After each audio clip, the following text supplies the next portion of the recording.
Hello and welcome to Creature Tales, a podcast from RSPCA Victoria. I'm your host, Alexandra Keefe, and thank you for tuning in. This is part one of a two-part series about bushfires.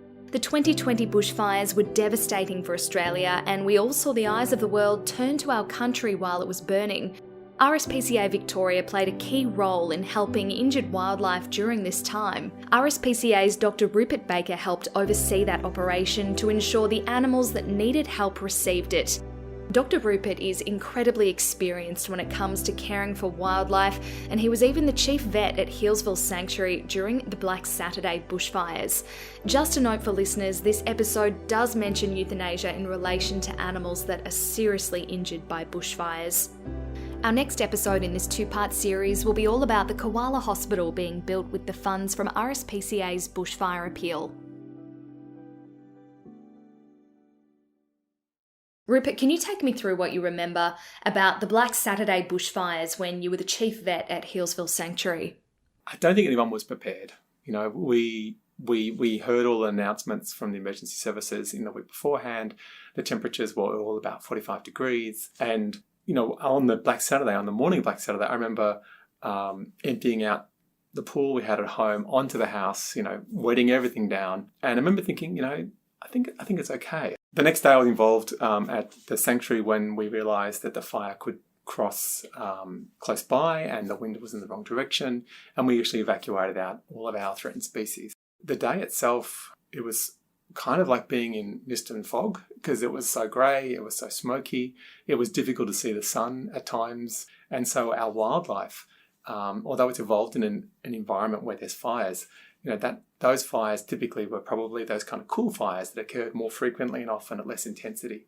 So we had animals come to us with a variety of problems, but the number of animals that come into care isn't reflective of the impact of the fire. So the vast majority of animals, unfortunately, probably die in the fire or are displaced afterwards and then have other problems. You know, even days afterwards, the ground can be so hot you can get burns. So we were also capturing macropods afterwards, you know, kangaroos and wallabies, and sometimes those kangaroos and wallabies had, you know, injuries on their feet, which meant they had to be euthanized. From a compassion point of view, that was the right thing to do for that animal because it wouldn't be able to function well. It would be very painful, and we didn't have the ability, you know, science didn't have the ability to be able to fix that.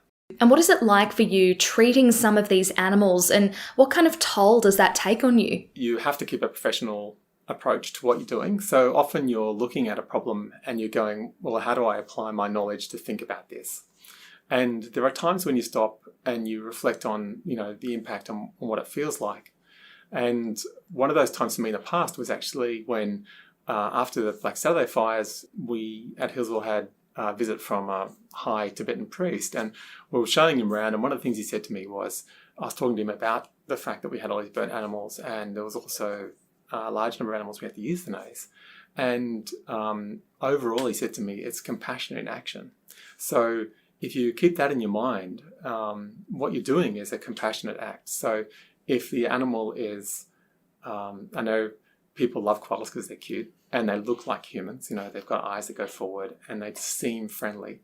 But, you know, the other thing is that when you get to hold a little microbat in your hand that is kind of ugly but cute at the same time and is only 4 or 5 grams, all of those things they're unique, and there's this kind of awe for all of those species. That certainly does sound incredible, Rupert. Now, when it comes to the 2020 bushfires, can you take us through what RSPCA Victoria's response was like to that emergency? What I probably should have expected, which I hadn't really thought through, was how swiftly the RSPCA got organised. Our inspectors set up this command room in the building at Burwood, and on that command room wall they had, you know, projected basically where all staff are at all times, but they also had daily briefings with the Victorian Animal Welfare Group, who are being organised through the Department of Agriculture to make sure that they were contributing where they could to a coordinated response for animals, not just large animals, but then also, you know, sometimes domestics as well. Yes, absolutely. Rupert, what do you think you took from Black Saturday that you were able to bring to the 2020 bushfire experience? What I brought to it was a bit of an understanding of how we make decisions around caring for wildlife, but also what are the things that we can rehabilitate and not. And then also, how do we help as an organisation? So how can we help? In which case, what we did was we arranged dog food on site, and we also worked with the animal aid who were down there, So we're basically working in collaboration. So we were there at the triage site, helping people with cages for their animals, food for their animals. My role actually was going down with RSPCA to have a look and see what could we do to help. And so we had a mobile ambulatory vehicle. So think of a very large caravan that's really well decked out just for looking after animals. And that's kind of what we had. And we had an inspector down there as well who was helping with some of the livestock issues. We were also based at a triage centre, so people who were turning up from burnt areas, and they turned up and they had 3 cats in the car, And so you can imagine leaving your house in a hurry, but not having a cat carrier to get the cat into. Wow, it sounds like there were just so many different elements in this response. What kind of injuries were you seeing on these animals?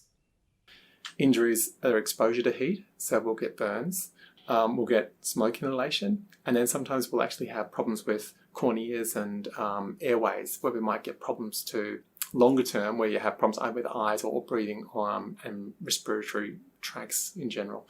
One of the things that we think about when we have burnt animals is the return time. Today in December, I'd read a post from a friend who has just returned some of the koalas from the fires.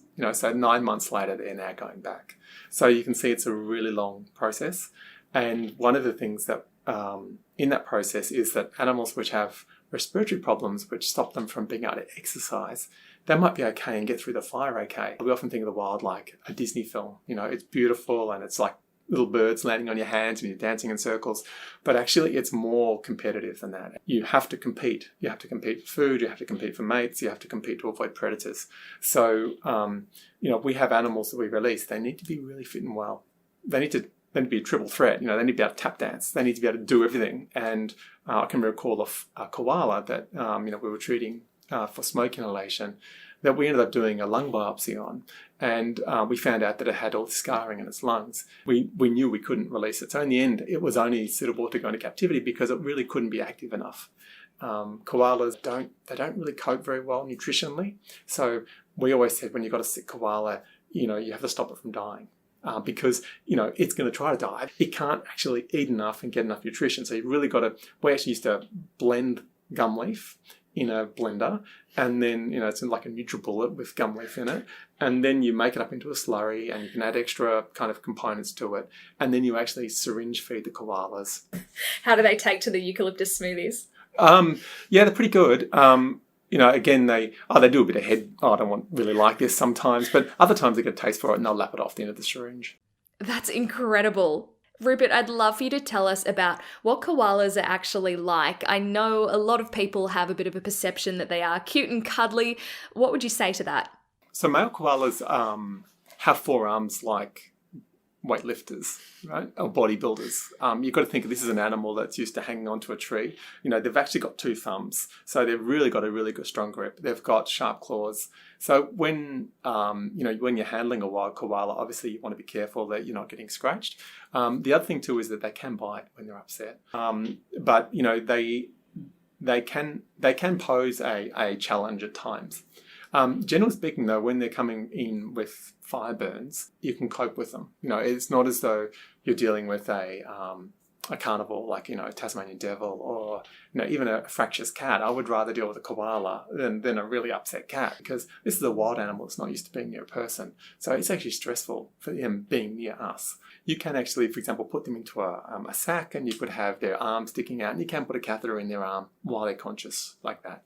You can also, if they're uncomfortable, you wouldn't do that. The males have this scent gland on their chest, right at the front of their chest, and they're not pugnacious, but they're very sure of themselves. The males sometimes.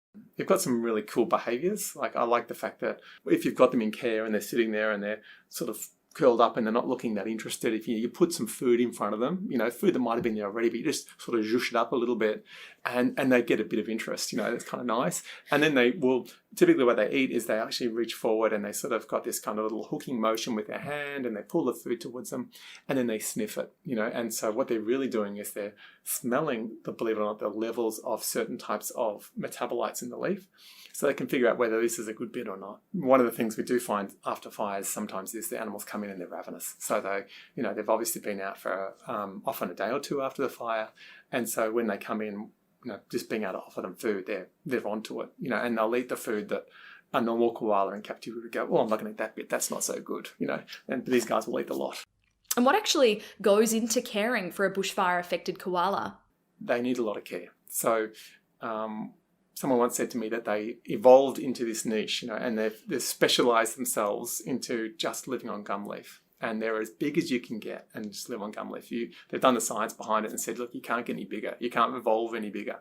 And one of the things is that you need about 1,000 trees to look after a koala in captivity for a year. And the reason for that is that there's a whole lot of metabolites in the leaf of the trees. The koalas in the wild actually select trees which have less of these metabolites. And they struggle to get enough nutrition to really heal well with this stuff. So you need really good supplementary care as well. And I think that one of the good things about this fire season was actually the donations that came in from the public. And we've actually been able to support Zoos Victoria in actually building a koala hospital.